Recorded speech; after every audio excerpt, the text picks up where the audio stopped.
उपस्थित सर्वांचे मी वर्धमान परिवारातर्फे हार्दिक हार्दिक हार्दिक स्वागत करतो।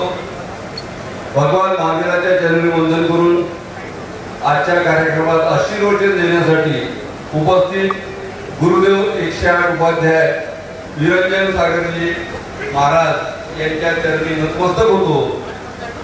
आणि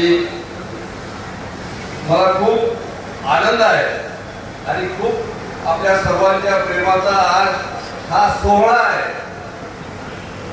याच्यात अजून अभिमानाची गोष्ट सर पालकमंत्री 6 नंबरची शाखा आपल्यामुळे सुरू झाली। इथं आजचं उद्घाटन पहिल्यांदा पालकमंत्र्यांनी केलेलं आहे आणि याच्या वटवृक्षाचं आज जे आहे त्याचं उद्घाटन आज आपले सहकार मंत्री बाबासाहेब पाटील करत आहात।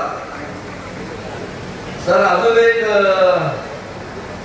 सहकार मंत्री साहेब, नाव जरी वर्धमान असलं तरी सर्व जाती धर्माचे डायरेक्टर याच्यात आहेत आणि आज 1 लाख सभासदांमध्ये सर्व तळागाळापासून तर मोठ्या लोकांपर्यंतचा वटवृक्ष आज वर्धमानने उभा केलेला आहे। मला या प्रसंगी सर्व डायरेक्टर, आमच्या सीईओ मॅडम नेतुले, सल्लागार व कर्मचारी यांचं खरंच एवढं मोठं अभिनंदन आणि हे करावं वाटतं की त्याच्यामध्ये मला शब्द नाही। या उद्घाटन प्रसंगी आज उद्घाटन मूर्ती माननीय नामदार श्री बाबासाहेब पाटील सहकार मंत्री महाराष्ट्र राज्य, तसेच माननीय नामदार श्री संजयजी शिरसाट मंत्री सामाजिक न्याय महाराष्ट्र राज्य तथा पालकमंत्री व माननीय नामदार श्री अतुलजी सावे इतर मागास बहुजन कल्याण दूध विकास व अपारंपरिक ऊर्जा विभाग महाराष्ट्र राज्य। भोमरे साहेबही येऊन गेले सर, सकाळी लवकर पुन्हा पुढचा कार्यक्रम असल्यामुळं ते पण वर्धमान परिवाराचे चांगले समर्थक आहेत।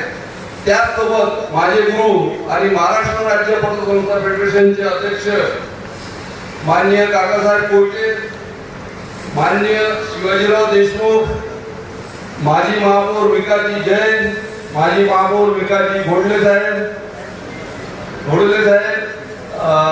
जॉईंट रजिस्ट्रार जरे साहेब, जिल्हा उपनिबंधक जाधव साहेब आणि सर्व उपस्थित मान्यवरांचे मनापासून स्वागत करतो। या पुन्हा एकदा या मंगल प्रसंगी उपस्थित सर्व मान्यवरांचे, सल्लागारांचे व अतिथींचे पुन्हा मनपूर्वक स्वागत करतो। आज आपल्यासाठी अत्यंत आनंदाचा व अभिमानाचा क्षण आहे। आपल्या संस्थेची, वर्धमान पतसंस्थेची ही प्रशासकीय इमारत, ज्याला आपण हेड ऑफिस म्हणतो, लोकार्पणासाठी सज्ज आहे। ही इमारत म्हणजे केवळ एक वस्तू नाही, तर आपल्या सामूहिक प्रयत्नाची, विश्वासाची आणि प्रगतीची साक्ष आहे। ही वस्तू महाराष्ट्र पतसंस्था चळवळीला एक दिशा देणारी ठरणार आहे। पुढच्या 50 वर्षापर्यंत 100 शाखा होईपर्यंत या वस्तूचं कामकाज चालेल या दृष्टिकोनातून ही बिल्डिंग बनवलेली आहे।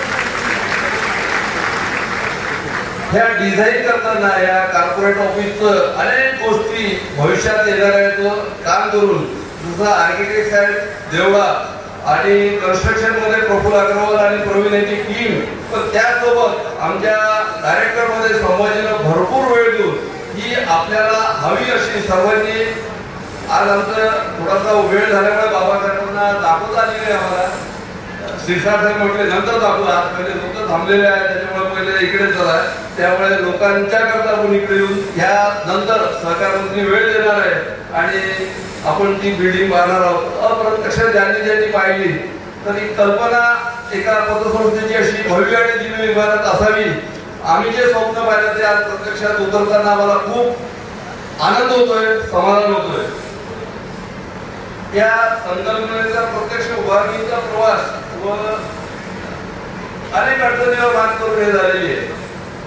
आपल्या सर्वांना माहिती आहे, मागच्या 2 वर्षात खास करून सहकार मंत्र्यांना की अनेक अडचणी आल्या आणि अनेक पतसंस्था, अनेक बँका डबघाईला आल्या। अशा वेळेस वर्धमानची उत्तरोत्तर प्रगती हा आपल्या सर्वांच्या विश्वासावरच आहे। या नवीन इमारतीच्या माध्यमातून सेवा अधिक प्रभावीपणे, आधुनिक पद्धतीने आणि सभासद विमुखपणे पोहोचवता येईल याची आम्हाला खात्री आहे। वर्धमानचा प्रवास माझा जे आज बोर्ड आहे 2005 मध्ये 15 लाख रुपये डिपॉझिट आणि 15 लाख रुपये लोन वाटलेल्या अवस्थेतून सुरू तर 20 वर्षात 1200 कोटीचा व्यवसाय, 24 शाखा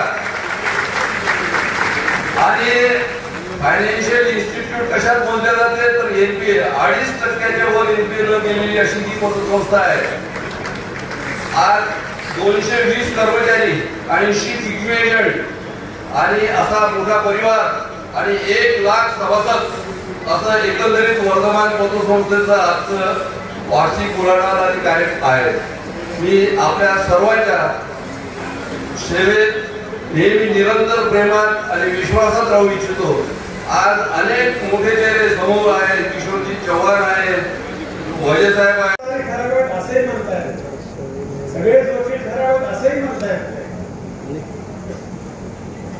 म्हणून देत असताना त्याचं बॅलन्स शीट बघितलं पाहिजे, त्याचं सिबिल बघितलं पाहिजे. आपल्याकडे बाबताना बळ सतत म्हणायचे म्हणून मित्रांनो आपल्या जीवनामध्ये आपण काम करत असताना त्या सगळ्या गोष्टीचं शिस्तीचं पालन केलं पाहिजे.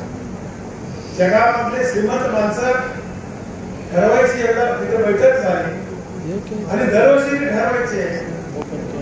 मग त्यावर्षी नवीन एक काढला की असेच बसलेले माणसं या बाजूला कर्ज न घेतलेले माणसं बापदादापासून त्यांचं बॅलन्स शीट तगडा आणि या बाजूला विशाल असं बसलाय कदम त्या बाजूला कर्ज घेणारे माणसं.